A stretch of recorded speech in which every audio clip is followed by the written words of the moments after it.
Hi, എല്ലാവർക്കും spoken English ക്ലാസ്സിലേക്ക് സ്വാഗതം. നമ്മൾ ബി എന്ന വെർബിന്റെ ഉപയോഗങ്ങളാണ് കണ്ടുകൊണ്ടിരിക്കുന്നത്. ബി എന്നുള്ള വെർബ് ഏറ്റവും പ്രധാനപ്പെട്ടതാണ്, ഏറെ പ്രത്യേകതകൾ ഉള്ള വെർബാണ്, ഏറ്റവും കൂടുതൽ ഉപയോഗിക്കുന്ന വെർബാണ്. ഇതൊക്കെയാണ് നമ്മൾ കണ്ടുകൊണ്ടിരിക്കുന്നത്. അപ്പോൾ നമ്മൾ നേരത്തെ പഠിച്ചതാണ് മേ എന്ന വാക്കിന്റെ ഉപയോഗം. May, MAY, may. മേയുടെ കൂടെ നമ്മൾ വെർബിന്റെ ബേസ് ഫോം വയ്ക്കുമ്പോൾ നമുക്ക് സാധ്യത കിട്ടും, ഉറപ്പില്ല. നമ്മൾ നേരത്തെ കണ്ട ഹി മേ റൈറ്റ്, അവൻ എഴുതിയേക്കും. അവൻ എഴുതുന്നല്ല, എഴുതുന്നു പറയുന്നത് ഹി വിൽ റൈറ്റ് നമ്മൾ നേരത്തെ കണ്ടു. അല്ല, സംശയമാകുമ്പോൾ ഹി മേ റൈറ്റ്, അവൻ എഴുതിയേക്കും, അല്ലെങ്കിൽ ഒരുപക്ഷെ അവൻ എഴുതും. അത് നമുക്ക് ഇവിടെ ബിയുടെ കൂടെ ഉപയോഗിക്കാൻ പറ്റും. അപ്പോൾ അതിന്റെ അർത്ഥം എന്തായിരിക്കും? ഐ മേ ബി ഹാപ്പി, ഞാൻ സന്തോഷവാനായിരിക്കാം. സന്തോഷവാനായിരിക്കും എന്നല്ല, ഞാൻ സന്തോഷവാനായിരിക്കാം, ഒരുപക്ഷെ ഞാൻ സന്തോഷമുള്ളവനായിരിക്കും, ഉറപ്പില്ല.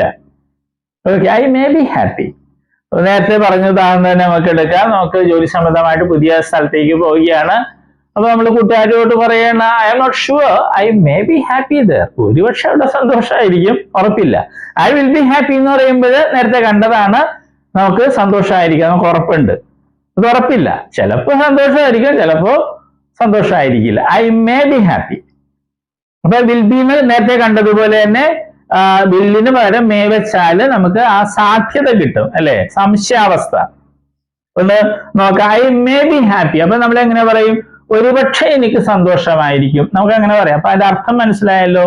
നമുക്ക് ഉറപ്പില്ല. ഒരുപക്ഷെ എന്നുള്ള വാക്കൊക്കെ പറയുമ്പോൾ നമുക്കറിയാം അത് ഉറപ്പില്ല. ഒരുപക്ഷെ അവൻ വന്നേക്കും എന്ന് പറയുന്നത് പോലെ ഒരുപക്ഷെ ഞാൻ സന്തോഷവാനായിരിക്കും, അല്ലെങ്കിൽ ഞാൻ സന്തോഷവാനായിരിക്കാം. ഐ മേ ബി സ്മാർട്ട്, ഞാൻ സ്മാർട്ട് ആയിരിക്കാം. ഐ മേ ബി പങ്ക്ച്വൽ, ഞാൻ പങ്ക്ച്വൽ ആയിരിക്കാം. പങ്ക്ച്വൽ ആയിരിക്കും എന്നല്ല, പങ്ക്ച്വൽ ആയിരിക്കാം, സാധ്യതയാണ്.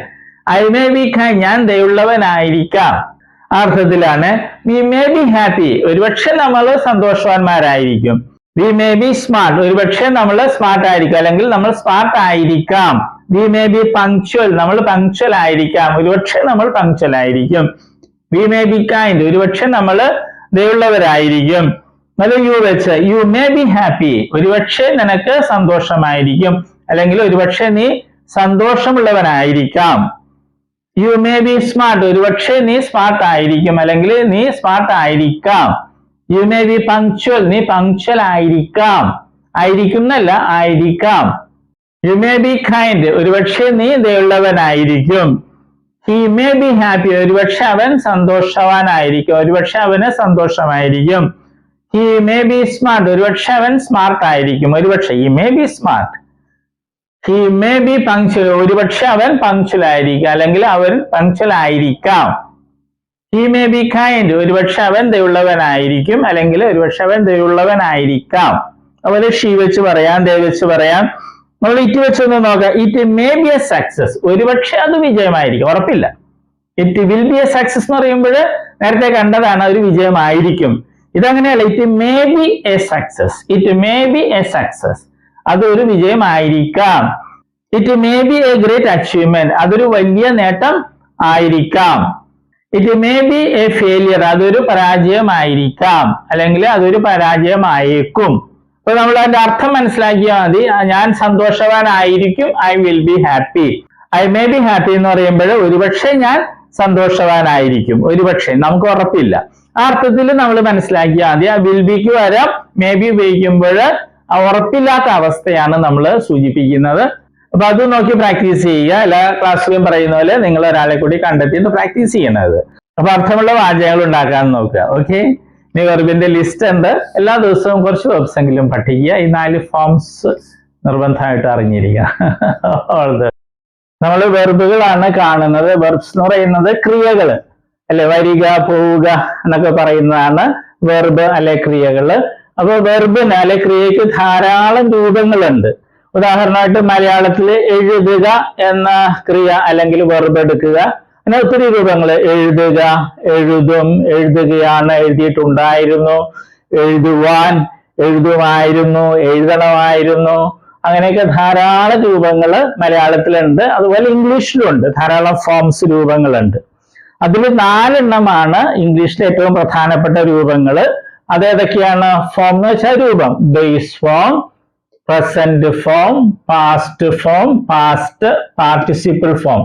ഈ 4 രൂപങ്ങളാണ് ഏറ്റവും പ്രധാനപ്പെട്ടത്. കാരണം ഇംഗ്ലീഷില് എല്ലാ ടെൻസ് എന്ന് പറയുന്നത് അത് മറ്റൊക്കെ ഉണ്ടാക്കുന്നത് ഈ 4 ഏതെങ്കിലുമൊക്കെ ഉപയോഗിച്ചാണ് ടെൻസും മറ്റും ഉണ്ടാക്കുന്നത്. അപ്പൊ ഈ 4 അറിഞ്ഞിരിക്കണം, എങ്കിലേ ഇംഗ്ലീഷ് സംസാരിക്കാനും എഴുതാനൊക്കെ സാധിക്കുകയുള്ളൂ. ഉദാഹരണമായിട്ട് ബേസ് ഫോം അല്ലേ, ഉദാഹരണമായിട്ട് റൈറ്റ് എന്ന വെർബ് എടുക്കുന്നു. അതിന്റെ അർത്ഥം എന്താണ്? എഴുതുക. പ്രസന്റ് ഫോമില് റൈറ്റ് ഉണ്ട്, റൈറ്റ്സും ഉണ്ട്. ഇത് പ്ലൂറലാണ്, ഇത് സിംഗുലർ ആണ്. ഇതിന്റെ അർത്ഥം എന്താണ്? എഴുതാറുണ്ട് അല്ലെങ്കിൽ എഴുതുന്നു. ഇത് രണ്ടുപേരെ അർത്ഥം മലയാളത്തില്. പല കുട്ടികളും പ്രസന്റ് ഫോമിൽ ചോദിക്കുമ്പോൾ അവര് എഴുതുക എന്ന് പറയും. അത് തെറ്റാണ്. ഈ പ്രസന്റ് ഫോമില് റൈറ്റിന്റെ അർത്ഥം എഴുതാറുണ്ട് എന്നുള്ളതാണ്. എഴുതുക എന്നുള്ളത് ബേസ് ഫോമാണ്. ഇത് ഒത്തിരി പേര് തെറ്റായിട്ട് സ്കൂളിൽ പഠിച്ചിട്ടുണ്ട്. പാസ്റ്റ് ഫോമില് അതിന്റെ അർത്ഥം എന്താണ്? വാക്ക് എന്താണ്? റോട്ട്. അതിന്റെ അർത്ഥം എഴുതി എന്നുള്ളതാണ്. പിന്നെ പാസ്റ്റ് പാർട്ടിസിപ്പിൾ ഫോം ഉണ്ട്, അതിന്റെ റൈറ്റിൻ്റെത് റിട്ടൺ എന്നുള്ളതാണ് ആ ഫോം. അതിന് പല അർത്ഥങ്ങളുണ്ട്, മാറി മാറി വരും. പിന്നെ ഒരു കാര്യം നമ്മൾ അറിഞ്ഞിരിക്കുക, ഈ ബേസ് ഫോമും പ്രസന്റ് ഫോം പ്ലൂറലും, ബേസ് ഫോമും പ്രസന്റ് ഫോം പ്ലൂറലും ഇംഗ്ലീഷ് ഭാഷയിലെ വെർബുകൾക്ക് ഒരെണ്ണത്തിനൊഴികെ, ബി എന്ന വെർബിനൊഴികെ ബാക്കി എല്ലാ വെർബുകൾക്കും ഒരേപോലെയാണ്. സ്പെല്ലിങ്ങും ഉച്ചാരണമൊക്കെ ഒരേപോലെ തന്നെയാണ്. ഏത്? ബേസ് ഫോമും പ്രസന്റ് ഫോം പ്ലൂറലും. അർത്ഥം വ്യത്യാസമുണ്ട്. ബേസ് ഫോമില് എഴുതുക എന്നുള്ളതാണ് റൈറ്റ് എന്ന് പറയുമ്പോൾ, പ്രസന്റ് ഫോമില് റൈറ്റ് എന്ന് പറയുമ്പോൾ എഴുതാറുണ്ട് എന്നുള്ളതാണ്. ഇംഗ്ലീഷ് ഭാഷയില് 1,70,70,000-ലധികം വെർബുകൾ, ക്രിയകളുണ്ട്. അപ്പൊ അതില് ഈ വെർബ് ഒഴിച്ച്, ബി എന്നൊരു വെർബ് ഉണ്ട് ഇംഗ്ലീഷില്, അത് ഒഴിച്ച് ബാക്കി എല്ലാ വെർബുകളുടെയും ബേസ് ഫോമും പ്രസന്റ് ഫോം പ്ലൂറലും ഒരേപോലെ, ഒരേ സ്പെല്ലിംഗ്, ഒരേ ഉച്ചാരണം. ഓക്കെ, അതുകൊണ്ട് നമ്മൾ ഇത് പ്രത്യേകിച്ച് പഠിക്കില്ല. നമ്മൾ ഇത് 3 പഠിക്കുന്നത്. അത് നമ്മൾ സ്കൂളിൽ പഠിച്ചിട്ടുണ്ട് അല്ലെ. Come, came, come, go, went, gone, അത് തന്നെ സാധനം. പിന്നെ നേരെ ഒരു കാര്യവും കൂടി, ഇംഗ്ലീഷിൽ നേരത്തെ പറഞ്ഞു 1,70,70,000 വെർബ്സ് ഉണ്ട്. അതിൽ ഭൂരിഭാഗം വെർബുകളുടെയും ഈ പാസ്റ്റ് ഫോമും പാസ്റ്റ് പാർട്ടിസിപ്പിൾ ഫോമും ഉണ്ടാക്കുന്നത് ഈ പ്രസന്റ് ഫോമിന്റെ കൂടെ ഡി അല്ലെങ്കിൽ ഇ ഡി എന്ന് കൂട്ടിച്ചേർത്താണ്. ഒരിക്കൽ കൂടി പറയട്ടെ, ഇംഗ്ലീഷ് ഭാഷയിലെ ഒട്ടുമിക്ക വെർബുകളുടെയും പാസ്റ്റ് ഫോമും പാസ്റ്റ് പാർട്ടിസിപ്പിൾ ഫോമും ഉണ്ടാക്കുന്നത് ഡി അല്ലെങ്കിൽ ഇ ഡി എന്ന പ്രസന്റ് ഫോമിന്റെ ഈ പ്ലൂറലിനോടുകൂടെ കൂട്ടിച്ചേർത്താണ്. അല്ലാതെ കുറെ വെർബ്സ് ഉണ്ട്. അപ്പൊ പക്ഷെ അതാണ് നമുക്ക് ഒത്തിരി ഉപയോഗിക്കുന്നത്. അതിലൊരു ഒരെണ്ണമാണ് ഇത്, റൈറ്റ്, റോട്ട്, റിട്ടൺ. ഇത് മൂന്ന് രീതിയാണ്. റൈറ്റ് ഇത് വേറെ രീതി, റോട്ട് ഇത് റിട്ടൺ. ഓക്കെ, അപ്പൊ നമ്മൾ ഇത് 3 പഠിക്കുള്ളൂ. നേരത്തെ പറഞ്ഞതുപോലെ ഇത് പ്രത്യേകിച്ച് പഠിക്കേണ്ട കാര്യമില്ല, ബേസ് അർത്ഥം അറിഞ്ഞിരുന്നാൽ മതി. ഓക്കെ, ഇപ്പൊ കമ്മിന്റെ അർത്ഥം എന്ന് പറഞ്ഞാൽ വരിക. ബേസ് ഫോമിൽ കം എന്ന് പറഞ്ഞാൽ വരിക എന്നായിരിക്കും. പ്രസന്റ് ഫോമില് വരാറുണ്ട് എന്നായിരിക്കും അർത്ഥം. ഉച്ചാരണവും സ്പെല്ലിങ്ങും ഒന്ന് തന്നെ ആയിരിക്കും. അപ്പൊ നമ്മളിത് 3 സ്കൂളിൽ നമ്മൾ പഠിച്ചിട്ടുണ്ട്. അത് ശരിയായിട്ടൊന്ന് മനസ്സിലാക്കണമെന്നേ ഉള്ളൂ. നമ്മളൊരു 16 ലിസ്റ്റ് വെർബുകൾ ഉണ്ടാക്കിയിട്ടുണ്ട്. ഏറ്റവും കൂടുതൽ ഉപയോഗിക്കുന്ന വെർബ്സ് ആണ്. ഇടിയും ചേർത്തതും ഉണ്ട്, പിന്നെ ഈ പ്രത്യേകതയുള്ള വെർബ്സും ഉണ്ട്. അത് നമ്മൾ പഠിക്കണം. ഇന്ന് നമ്മൾ കാണുന്നത് വെർബുകളുടെ ലിസ്റ്റിലെ അവസാനത്തേതും ആയ 16ാമത്തെ ലിസ്റ്റാണ്. നമ്മൾ കണ്ടിട്ടുള്ളത് പോലെ വെർബിന്റെ ഫോംസില് 4 ഫോംസ് രൂപങ്ങളാണ് ഏറ്റവും പ്രധാനപ്പെട്ടത്. Base form, present form, past form, past participle form. ഇവ ഉപയോഗിച്ചാണ് ഇംഗ്ലീഷ് എല്ലാ ടെൻസുകളും മറ്റും ഉണ്ടാക്കുന്നത്. അതുകൊണ്ട് ഇവ അറിയാതെ നമുക്ക് ഇംഗ്ലീഷ് സംസാരിക്കാനോ എഴുതാനോ സാധിക്കുകയില്ല. അതുകൊണ്ട് ഇവ പഠിക്കണം നിർബന്ധമായിട്ടും. മറ്റൊന്നുള്ളത്, ഇംഗ്ലീഷിലെ ബേസ് ഫോമും പ്രസന്റ് ഫോം പ്ലൂറലും ഒരേപോലെയാണ് ഉച്ചാരണത്തിലും സ്പെല്ലിങ്ങിലും. അർത്ഥം വ്യത്യാസമുണ്ട്. അതുകൊണ്ട് നമ്മൾ ബേസ് ഫോം പ്രത്യേകിച്ച് പഠിക്കില്ല. നമ്മൾ പ്രസന്റ് ഫോമും പാസ്റ്റ് ഫോമും പാസ്റ്റ് പാർട്ടിസിപ്പിൾ ഫോമുമാണ് പഠിക്കുക. പിന്നെ പ്രസന്റ് ഫോമിന് പ്ലൂറലും ഉണ്ട്, സിംഗുലറും ഉണ്ട്. ആദ്യം കൊടുത്തിട്ടുള്ളത് പ്ലൂറലാണ്. എസ് അല്ലെങ്കിൽ എസ് ഒക്കെ ഉള്ളതാണ് സിംഗുലർ. അർത്ഥം ഒന്ന് തന്നെയാണ്. തുടങ്ങാം.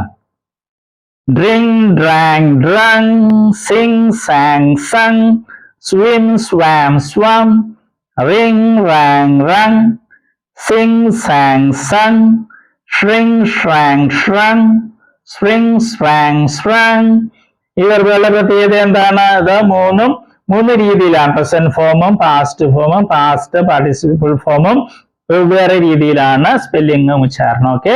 അത് പ്രത്യേകം ശ്രദ്ധിക്കണം, പഠിക്കണം, ഒത്തിരി ഉപയോഗിക്കുന്നതാണെന്ന് ഓർക്കുക.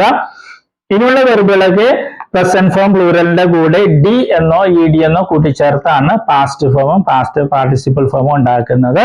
അപ്പൊ നമുക്ക് അവ കാണാം.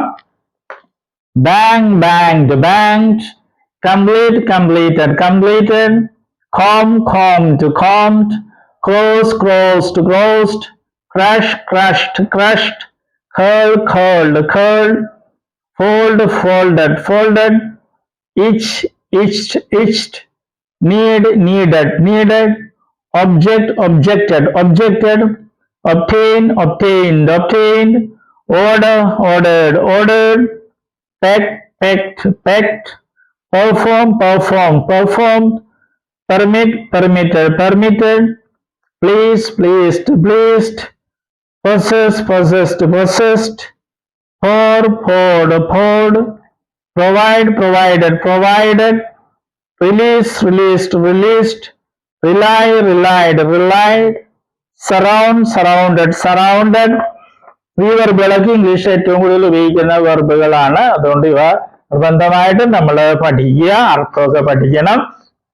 ചില വെർബുകളിൽ നമ്മൾ കാണുന്ന പോലെ സിംഗുലർ ഉണ്ടാക്കുമ്പോൾ IS എന്നൊക്കെ ചേർത്തിട്ടുണ്ടാകാം.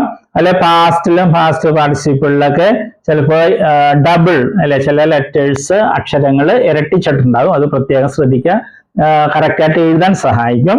ചിലപ്പോൾ പ്രിന്റിംഗ് മിസ്റ്റേക്ക് വന്നിട്ടുണ്ടെന്ന് തോന്നണം, അത് പ്രത്യേകം ശ്രദ്ധിക്കണേ. ഇപ്പം നിർബന്ധമായിട്ടും നമ്മൾ പഠിക്കണം. All the best.